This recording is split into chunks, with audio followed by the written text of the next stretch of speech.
নমস্কার বন্ধুরা, তোমরা সবাই তো নিশ্চয়ই ভালো আছো। আমার আগের ভিডিওটা নিশ্চয়ই দেখেছো, যেখানে তোমরা যাতে বুড়ো না হয়ে যাও তার জন্য আমি কিছু তোমাদের টোটকা বলেছি। আজকের ভিডিওটা কিন্তু ভাই সিরিয়াস। ওই ইয়ার্কি ফাজলামি মেরে দেখলে কিন্তু হবে না, যদিও তোমাদের থেকে বেশি ইয়ার্কি ফাজলামি আমিই মারি, আমি জানি সেটা। তো আজকের ভিডিওটা হচ্ছে আমাদের সবাইকে নিয়ে।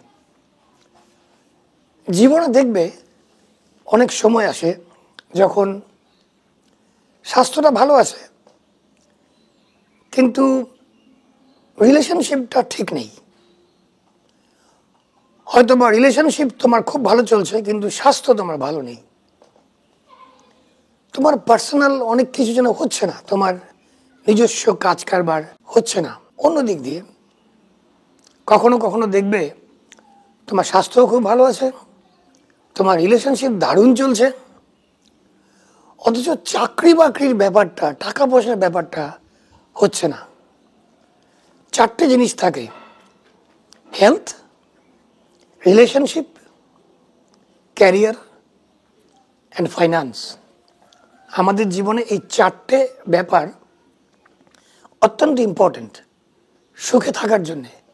হেলথ ভালো থাকতে হবে, রিলেশনশিপ পজিটিভ থাকতে হবে, ভালো থাকতে হবে, ক্যারিয়ার ভালো থাকতে হবে, তোমার চাকরি বাকরি বা তোমার ব্যবসা যেটাই হোক, এবং টাকা পয়সা, ফাইন্যান্স বা মানি, সেটাও ঠিকঠাক থাকতে হবে।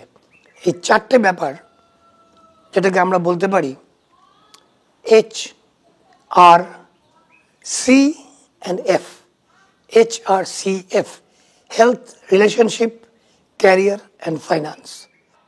205 বা 305 BC-তে একজন চাইনিজ ফিলসফার বা থিঙ্কার বা রিসার্চার বা সায়েন্টিস্ট বলতে পারো ছিলেন, যার নাম হচ্ছে জাও ইয়ান। জাও ইয়ান জাও ইয়ান একটা কনসেপ্ট দিলেন যে পৃথিবীতে দু রকমের এনার্জি আছে। একটা হচ্ছে ইন এনার্জি, আমি স্ক্রিনে লিখে দিচ্ছি, দেখো, ইন, YIN, ইন এনার্জি। আরেকটা হচ্ছে young energy, YANG, young energy. এই সিম্বলটা যেটা আমি তোমাদের স্ক্রিনে দেখাচ্ছি, সেটা তোমরা নিশ্চয়ই অনেকেই অনেক জায়গায় দেখেছো। অনেকটা পুরনো দূরদর্শনের আমাদের আসতো সেই সিম্বলের মতো, এখন আসে কিনা জানি না। একটা হচ্ছে কালো মাছ, অশুভ শক্তি বা নেগেটিভ এনার্জি, যার চোখটা সাদা, অর্থাৎ সেই নেগেটিভ এনার্জির মধ্যেও ভালো জিনিস আছে। আরেকটা মাছ হচ্ছে সাদা, সেই সাদা মাছের চোখটা কালো, অর্থাৎ পজিটিভ এনার্জি। সাদাটা হচ্ছে পজিটিভ এনার্জি বা শুভ শক্তি, তার চোখটা হচ্ছে কালো, অর্থাৎ সেই শুভর মধ্যেও অশুভ কিছু থাকলেও থাকতে পারে। এখন এই দুটো কিন্তু অপোজিট নয়, নেগেটিভ এন্ড পজিটিভ। মানে এই চাইনিজ ফিলোসফারের কথায় এই যে দুটো energy, positive and negative, yin and yang, এই দুটো কিন্তু একজন আরেকজনের বিপক্ষে নয়, ওরা দুজনে মিলে একটা এনার্জি। এই দুটো ইন এবং ইয়াং, এই দুটো মিলে একটা টোটাল এনার্জি বানায়, যেটাতে আমাদের জীবন চলে, শুভ এবং অশুভ মিলিয়ে। কাজেই তোমার চমৎকার জীবনে যদি কখনো কোনো অঘটন ঘটে, অশুভ কিছু ঘটে, তাতে ভেঙে পড়ার কিছু নেই, কারণ এই দুটো মিলিয়ে, এই দুটো এনার্জি মিলিয়ে কিন্তু আমরা চলতে থাকি। এবার বুঝতে পারছো? আগে আরো কঠিন কঠিন কথা আসবে। এবার বুঝতে পারছো তো কেন বললাম যে আজকের ভিডিওটা ইয়ার্কি ফাজলামি মেরে শুনবে না, সিরিয়াস হয়ে শুনবে, যদি হাতে সময় থাকে এবং সত্যি যদি কিছু জানতে চাও কি আমাদের জীবনটা কেন এরকম। এখন ইন এনার্জি, যেটাকে বলা হয় ফেমিনিন এনার্জি, অর্থাৎ স্ত্রী, স্ত্রীলোক, ফেমিনিন এনার্জি হচ্ছে ইন এনার্জি। এই ইন এনার্জির বিশেষত্ব কি? এই ইন এনার্জির বিশেষত্ব হচ্ছে চাঁদ এবং পৃথিবীর সঙ্গে যুক্ত, moon and earth. In energy is associated with moon and earth. আমি সবসময় নোট বানিয়ে ভিডিও করি না, কিন্তু আজকে আমাকে বানাতে হয়েছে নোটগুলো, যাতে তোমাদের ভুলভাল কিছু না বলি। তো ইন এনার্জি বা ফিমেল এনার্জি, যেটাকে আমরা নেগেটিভ বলছি কিন্তু নেগেটিভ নয়, তার মধ্যে শুভ আছে, সেটা হচ্ছে connected to earth and moon, চাঁদ এবং পৃথিবীর সঙ্গে যুক্ত। এই ইন এনার্জির বিশেষত্ব কি? বিশেষত্ব হচ্ছে প্যাসিভ, নেগেটিভ, ডার্ক, এবং সঙ্গে সঙ্গে cool, soft, loving and building relationship. প্রত্যেকটা কথা ইংরেজিতে বললাম, বোঝানোর চেষ্টা করছি বাংলায়। প্যাসিভ মানে অত্যন্ত ইনভলভড, খুব মানে যেটাই করে সেটাতে খুব ইনভলভড হয়ে যায়, প্যাসিভ। পজিটিভও বলতে পারো। তারপরে ডার্ক অর্থাৎ কালো, অন্ধকার। তারপরে নেগেটিভ, এটা তার বাংলা বলতে হবে না, কিন্তু তার সঙ্গে সঙ্গে সফট, খুব নরম সরম, কুল, ঠান্ডা মাথা, লাভিং, প্রচুর ভালোবাসা, এবং রিলেশনশিপ বানাতে ওস্তাদ, খুব ভালো রিলেশনশিপ রাখতে পারে। এটা হচ্ছে ইন এনার্জি বা ফিমেল এনার্জি, সেই চাইনিজ ফিলসফার তার মতে। অন্যদিকে young energy, YANG, young energy. Young এনার্জিটা কি? অ্যাসোসিয়েটেড উইথ সান, এটা সূর্যের সঙ্গে খুব যুক্ত, সূর্যের সঙ্গে কানেক্টেড, এবং তার আরো গুণগুলি হচ্ছে বা আরো বিশেষত্বগুলি হচ্ছে, ইয়াং এনার্জি হচ্ছে অ্যাক্টিভ, পজিটিভ, এনার্জেটিক। অ্যাক্টিভ মানে অ্যাক্টিভ, খুব কাজকর্ম করতে ভালোবাসে। এনার্জেটিক, খুব এনার্জি থাকে। এবং পজিটিভ, সব কিছুর প্রতি একটা পজিটিভ দৃষ্টিভঙ্গি দিয়ে সব কিছুকে দেখে। আরও আছে এক্সপানসিভ, মানে ছড়িয়ে ছিটিয়ে যায়। এবং খুব ওয়ার্ম, মানে খুব নিবিড়, খুব খুব ওয়ার্ম, মানে কথাবার্তার ধরন মেলামেশা করতে পারে। এবং এটা হচ্ছে ম্যাসকিউলিন এনার্জি, পুরুষ এনার্জি। এখন যেসব মহিলারা এই ভিডিওটা শুনছেন বা দেখছেন, তারা আবার মন খারাপ করবেন না যে পুরুষ এনার্জি বা ইয়াং এনার্জি সবকটাই ভালো, কিন্তু ইন এনার্জি বা ফিমেল এনার্জি যেটাকে বলা হয়, তার মধ্যে দু তিনটে খারাপ জিনিস কেন বললেন দাদা? খারাপ নয়। এই যে পুরুষ এনার্জি ইয়াং এবং মহিলা এনার্জি বা স্ত্রী এনার্জি ফিমেল বা ফেমিনিন এনার্জি ইন, এই দুটো মিলেমিশেই কিন্তু একটা টোটাল এনার্জি। তারপরে আমি কিন্তু এটাও বলেছি, ইন যে কালো মাছটা, তার চোখটা কিন্তু সাদা, তার মধ্যে গুণ আছে। আবার সাদা মাছ যেটা পুরুষ এনার্জি, ইয়াং এনার্জি, তার চোখটা কিন্তু কালো, তার মধ্যেও দুর্বলতা আছে, নেগেটিভিটি আছে। এই দুটো মিলে হচ্ছে আমাদের জীবন। এখন এই দুটো এনার্জির মধ্যেই, দুটোই কিন্তু স্ত্রী এবং পুরুষ এই দুজনের মধ্যেই থাকে। অর্থাৎ যে কোনো স্ত্রীর মধ্যে ইন এনার্জি এবং ইয়াং এনার্জি এই দুটোই থাকবে। কারোর মধ্যে ইন এনার্জিটা একটু বেশি, কারোর মধ্যে ইয়াং এনার্জিটা একটু বেশি, সে যদি মহিলা হয় তাও। আবার কোনো পুরুষের মধ্যেও কিন্তু ইন এনার্জিও আছে, মহিলা এনার্জি, এবং ইয়াং এনার্জি, পুরুষ এনার্জিটাও আছে, দুটোই আছে। কাজেই আমাদের প্রত্যেকের মধ্যেই এই দুটো এনার্জি থাকে। ইন এনার্জি যেহেতু ফেমিনিন এনার্জি, এর মানে এই নয় যে ওটা শুধুই মহিলাদের মধ্যে থাকবে, না।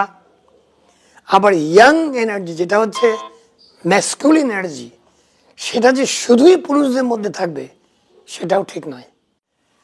এইবার আসি একেবারে ধরতিতে নেমে আসি, পৃথিবীতে নেমে আসি। এবার আসি কাজের কথায়, যে তোমরা জিজ্ঞেস করবে, দাদা এই ইন এনার্জি আর ইয়াং এনার্জি নিয়ে করবোটা কি? মাথায় দেবো না খাবো? তোমরা কলকাতায় বলো না, এটা খায় না মাথায় দেয়। তো এই ইন এনার্জি এবং ইয়াং এনার্জি তুমি মাথায় দেবে না খাবে? কিচ্ছু করতে হবে না, তোমাদের এই দুটোকে ব্যালেন্স করতে হবে। দেখবে স্বামী স্ত্রী বিয়ের আগে স্ত্রী হয়তো এই রিলেশনশিপের দিকটা বা হেলথের দিকটা ঠিক যাচ্ছিল না, বা হয়তো ইনকাম করা বা ক্যারিয়ারের দিকটা, যে মেয়েটি বিয়ে করলো স্ত্রী, তার হয়তো সেটা ঠিক যাচ্ছিল না। অর্থাৎ তার মধ্যে হয় ইন এনার্জি কম ছিল অথবা ইয়াং এনার্জি কম ছিল। বিয়ের আগে একজন স্বামী, একজন পুরুষ যার সঙ্গে তার বিয়ে হবে, তারও হয়তো হেলথ ঠিক ছিল, রিলেশনশিপ ঠিক ছিল, অথচ তার ক্যারিয়ার বা তার ফাইন্যান্স ঠিক যাচ্ছিল না। অর্থাৎ তার মধ্যে ইন এনার্জিটা ভালো ছিল কিন্তু ইয়াং এনার্জিটা ছিল না। বুঝতে পারলে? এরকম হয়। বিয়ের পরে দেখা গেল দুজনেরই স্বাস্থ্য ভালো, দুজনেরই আত্মীয় স্বজনের সঙ্গে রিলেশনশিপ সবার সঙ্গে খুব ভালো, দুজনেরই ক্যারিয়ার ভালো, দুজনেরই ফাইন্যান্সিয়াল অবস্থা ভালো। কি করে হলো? একজন আরেকজনের পরিপূরক হলো। ইন এনার্জি এবং ইয়াং এনার্জি যার যার মধ্যে যেটা কম ছিল, দুজনে যখন মিলিত হলো, যখন বিয়ে হয়ে গেল, সেই এনার্জিটা ওই ঘরের মধ্যে ব্যালেন্স হয়ে গেল। পরিষ্কার নাকি আরেকবার বলবো? বিয়ের আগে কোনো মেয়ের ইন এনার্জি বা ইয়াং এনার্জি কম থাকতে পারে।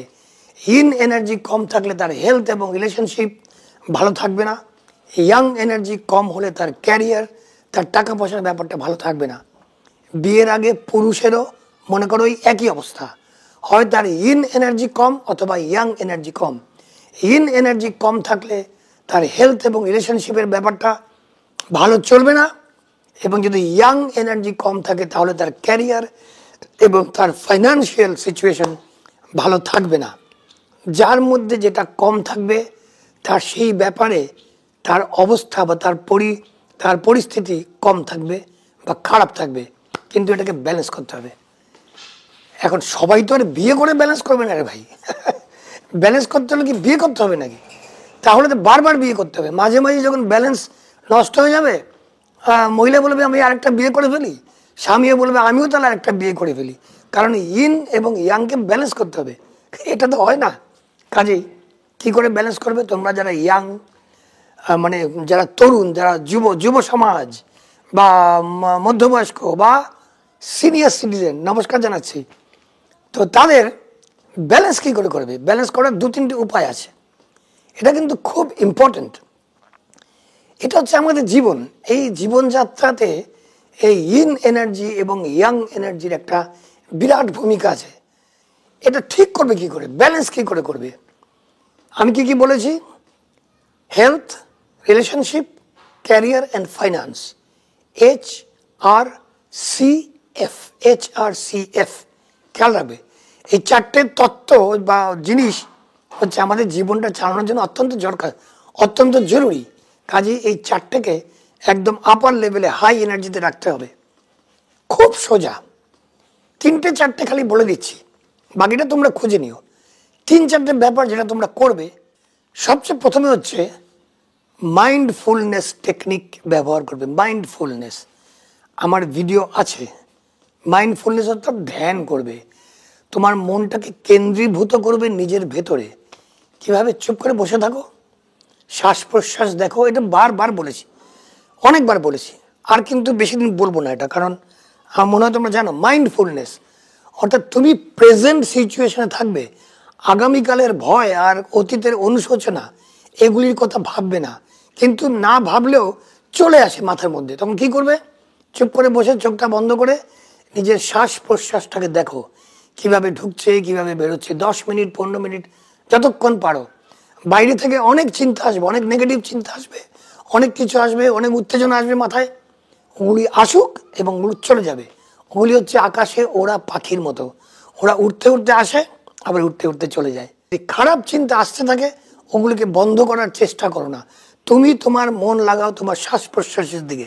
চুপ করে বসে থাকো, একদম স্থির হয়ে দেখো শ্বাসটা ঢুকছে বেরোচ্ছে, ঢুকছে বেরোচ্ছে।